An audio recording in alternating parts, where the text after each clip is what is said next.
sharing that for a sec so you can do the, yeah, I'll come out of that for a sec. Yeah. All right, welcome everyone to the latest book launch for the Hate Crime Network. So I'm Rachel Keithley, my pronouns are she, they, and I'm the chair of the Hate Crime Network. I'm delighted to welcome Dr. Hannah Mason-Bish today, who will be talking about her book, Disability, Gender, Bodies and Boundaries, How Disabled Women Experience Ableist Intrusions. So a little bit about Hannah, if you don't mind me taking the liberty of sharing a bit about you. Hannah is a feminist and criminologist who spent her career working on hate crime, inequality and social justice. Her research mainly focused on hate crime policy, but she got a particular interest in how gender and disability are often excluded within policy provisions.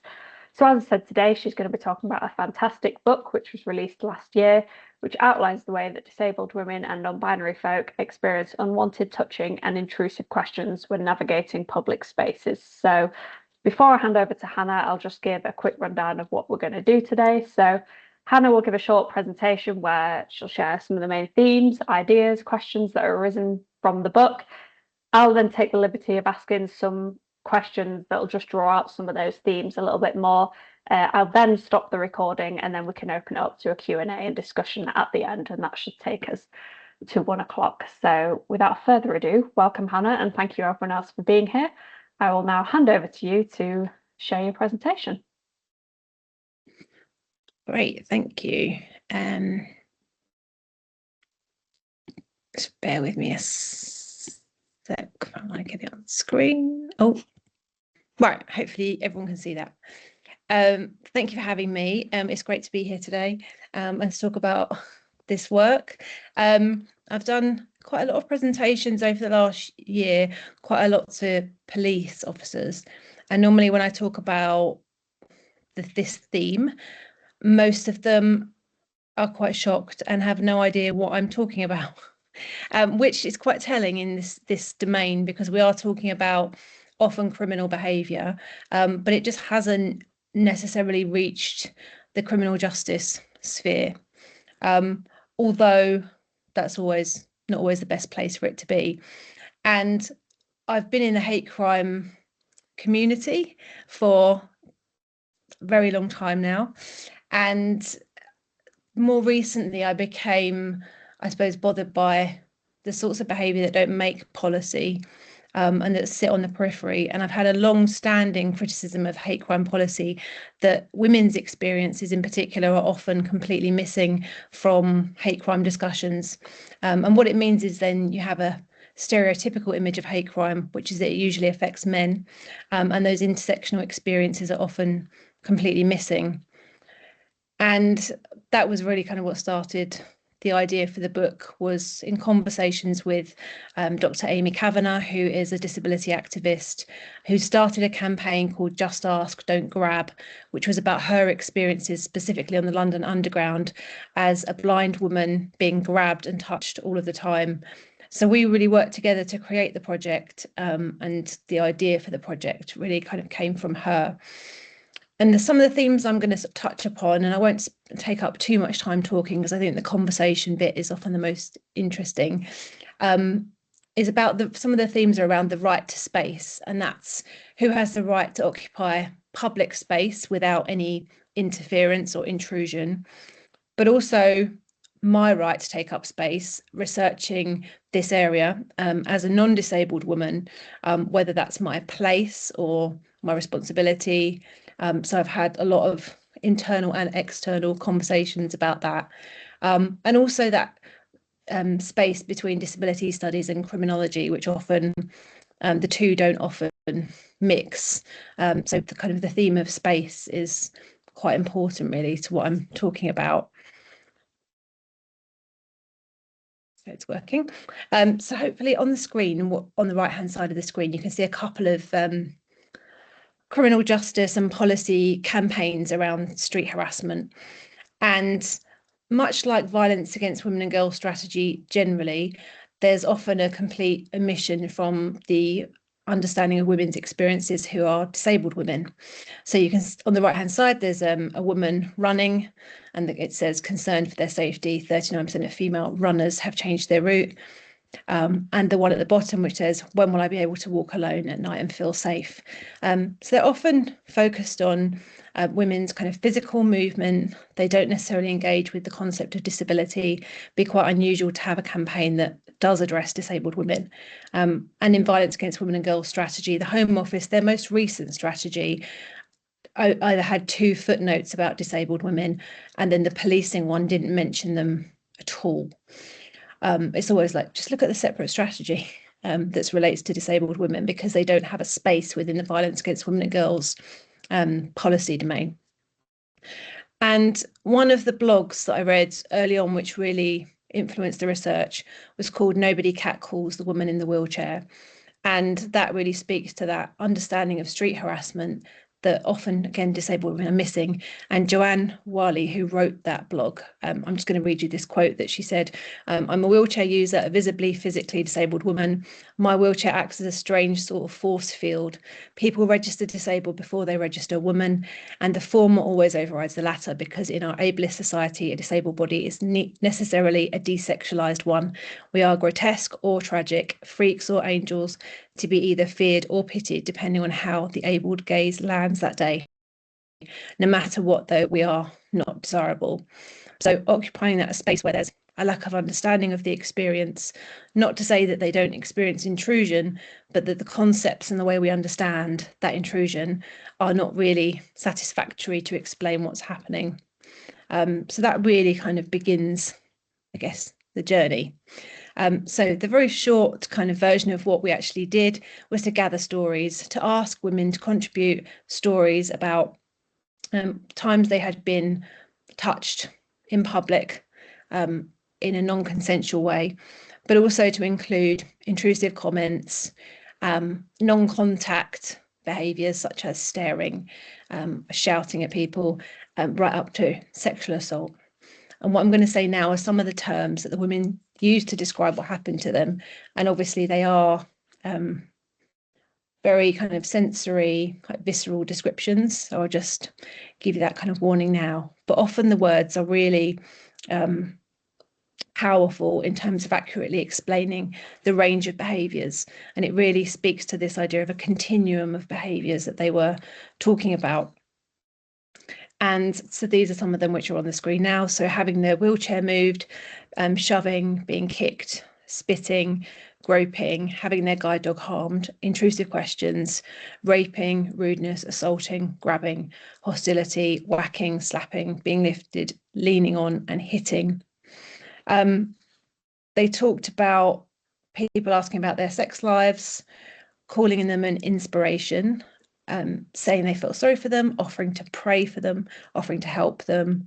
I say offering, they weren't often offering, they were just doing, which we'll come on to. And people not tolerating their kind of slowness.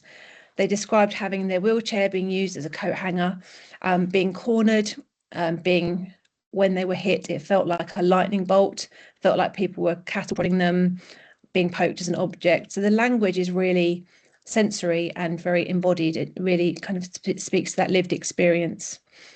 They also often talked about a sort of ableist atmosphere where they could sense that something unpleasant was happening, even if in that moment someone was saying they were doing it to help them.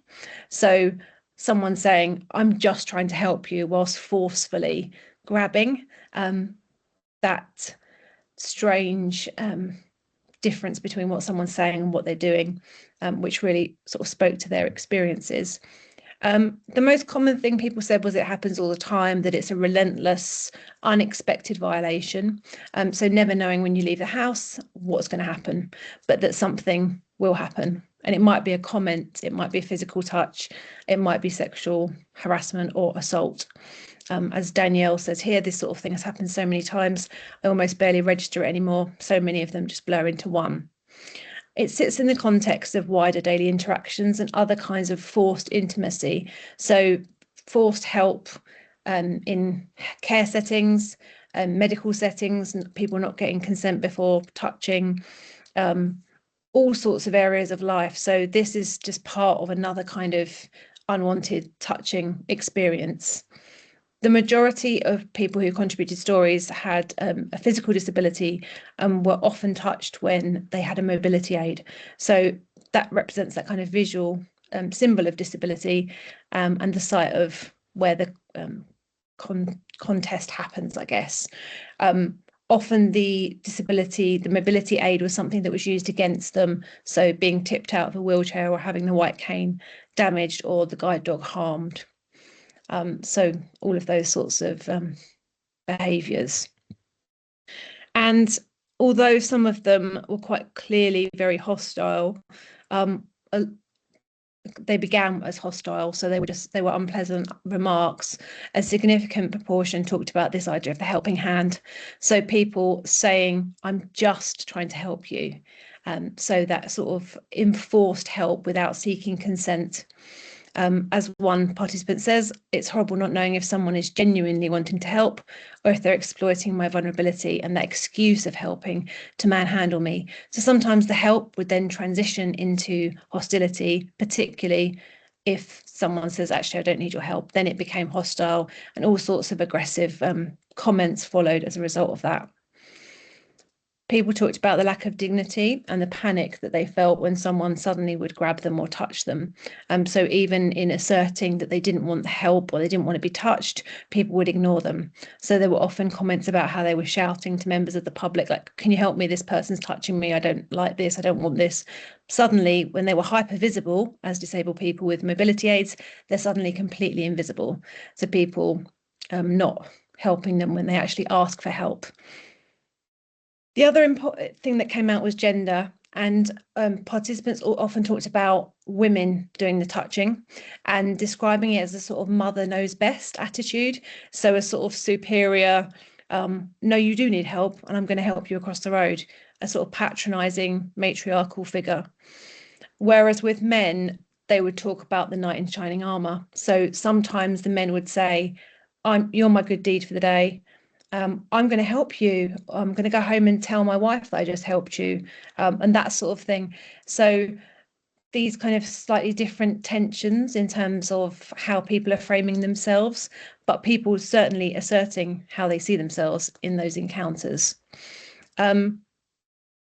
Ali talks about this here, so saying that generally speaking, if I show distress or I fall down, a man will try to help me. I'm fine with the offer of help, but you should never touch someone without their consent. Being touched by strange men like this has led me to have nightmares and made me uncomfortable around men in general. So it has that kind of obvious knock-on effect. And the other thing that was particularly interesting was how those encounters brought people back to their disability. So they were going about their daily business, going to work, going to a festival, going to the pub, going to meet friends, and just living their lives. And in that moment, they're brought back to the disability, reminded of the disability. They're made to deal with how the public deal with disability in that moment. And it causes them to, in many descriptions, live a smaller life, to just shrink down, either physically or audibly. So they're not seen, they're not heard, to wear more dull clothes, to be quiet. So Sally describes this quite clearly. So my wheelchair has expanded my life, but these encounters make me weigh up the pros and cons every time I consider using it. If I think I can possibly do without it, I will. That really sucks because it means I end up in more pain and living a smaller life. So actually changing mobility aid, and other people talked about using less accessible routes because they were less likely to encounter people. Others talked about how dealing with the reactions of strangers was more difficult than dealing with the disability. So that kind of really is quite a powerful way of describing that experience and that kind of visceral lived experience. Anya describes this squashing of the personality. So I felt horribly vulnerable and I had to squash my personality when walking around. So again, really literally living in a smaller way. And kind of to bring this a little bit to a conclusion before we start some of the discussion and the questions.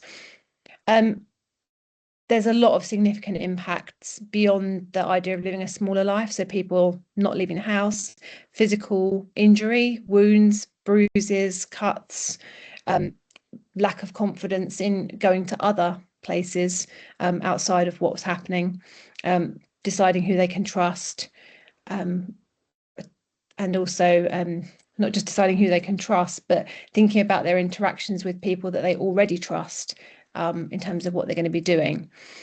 And a lot of them talked about the idea of disabled joy and how these interactions kind of remove the disabled joy and the resistance that they've kind of fought for. And Elle describes this really well here. So she says, I usually feel empowered as a young, deaf and fiercely independent woman living in London. I love my work as a professional musician. I have a great group of friends, an amazing fiance. I enjoy campaigning for greater deaf awareness in my free time. The only problem is I suffer from severe anxiety, exacerbated by the public harassment I often endure at the hands of strangers. Lots of them said, I'm strong, I'm confident, I have a great life. But it's these interactions which are really affecting my life. Zitzelsberger has written a lot about this, how the bodies become really noticed, but the lives and desires are unseen for disabled women in these encounters. And I think that's a really strong theme that came out in the work that I did. And just wanting to be able to move through the world without unwanted intrusions, which is a really small ask, but actually seems to be the most challenging thing because people feel the need to comment or intrude on the lives of disabled people, and particularly disabled women. So, yeah. What can we do? I mean, as Amy would say, just don't touch disabled people. It seems quite simple. You know, if you want to ask someone for help, ask them if they need help, but you don't touch them and ask intrusive comments. You know, it seems like quite a basic thing. I think in terms of sort of broader strategies, it's thinking in this sort of domain about effects, not just about motives, which is quite interesting, I think, in the hate crime domain, where we've thought about hostility and prejudice and bias. But actually, a lot of the women in the research said it's not really about the motive, it's about the intrusion, the unexpected intrusion on my private life.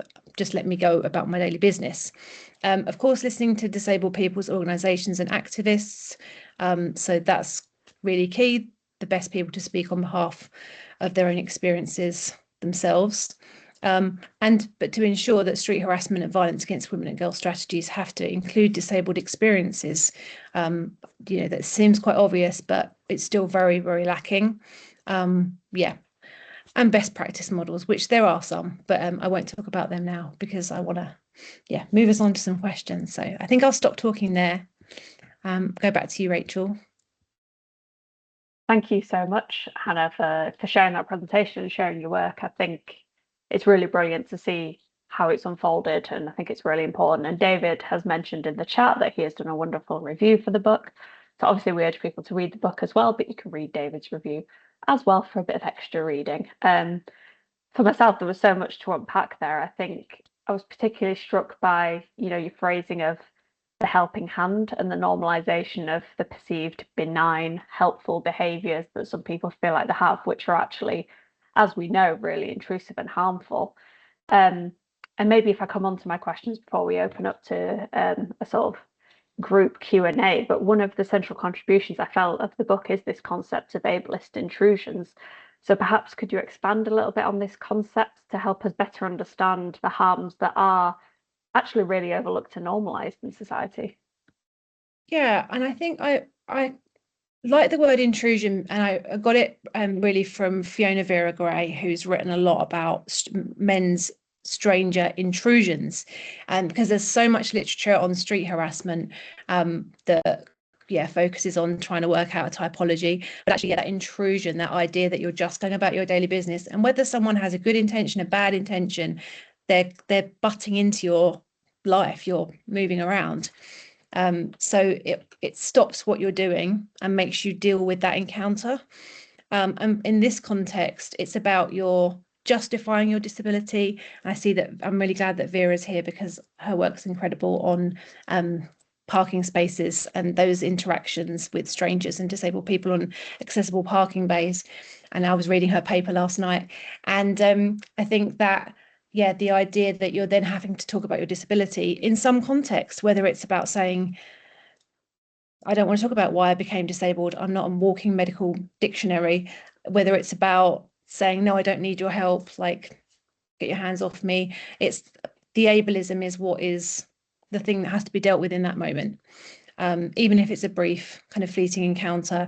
I said about this sort of move away from motive, and motives are important because they help us to understand what's going on in that interaction. But actually it's focusing on the impact on the person who's having the intrusion that I think is really key. Ableism can be hostile, but also it's this benevolent ableism, which I think is quite interesting. The idea that a disabled person, particularly a disabled woman, is always in a state of needing help. So even if the intention is, if we're generous, benevolence, that benevolent ableism is a form itself. And there's been some work around sort of ableist anxiety, again, and how non-disabled people feel they need to do something in that moment and have to act because other people will think they're a bad person. So I think it's all caught up in, those perceptions of what a disabled person is, and what they represent. Yeah, and it is complex, isn't it? And particularly that form of benevolent ableism, like you said, whether if we're thinking about motives, whether they are genuinely benevolent or actually a little bit more suspicious and harmful. But I guess moving on from that, why do you think these behaviours, I'm particularly thinking these everyday interactions like questions or touch, are often so normalised? And what about that do you think makes it so difficult to challenge them?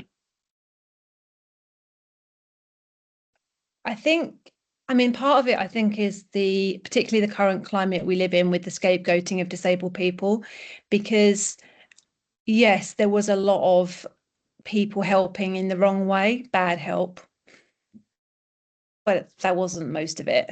It's a lot of hostility.